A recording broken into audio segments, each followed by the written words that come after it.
जी नाज़रीन, सिंधी न्यूज़ में ख़बरनि जो सिलसिलो जारी है। ख़बर शामिल कंदासीं हिंगोरजा खां मोहसिन फयाज़ सोलंकी जी। हिंगोरजा हाजी कमालुद्दीन शाह कुरैशी जी दरगाह भरिसां ट्यूबवेल जो पखो, दरगाह जा 2 पाणी वारा मोटर ऐं 2 सोलर प्लेटूं ऐं 1 बैटरी नामालूम चोर चोरी करे विया।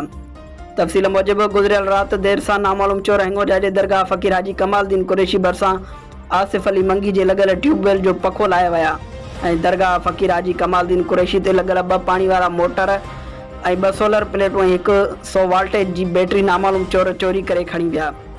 पुलिस ख़ामोश तमाशे बणियल। अहिड़ो इतला मिलण ते सुबुह देर सां हिंगोरजा पुलिस दरगाह ते पहुची चोरी वारी जाइ जो जाइज़ो वरितो ऐं तफ़सील गॾु कया, जंहिंखां चोरी थियल सामान जी मालिकनि जी फ़रियाद हिंगोरजा थाणे ते नामालूम माण्हुनि मथां NC दाख़िल कई वई।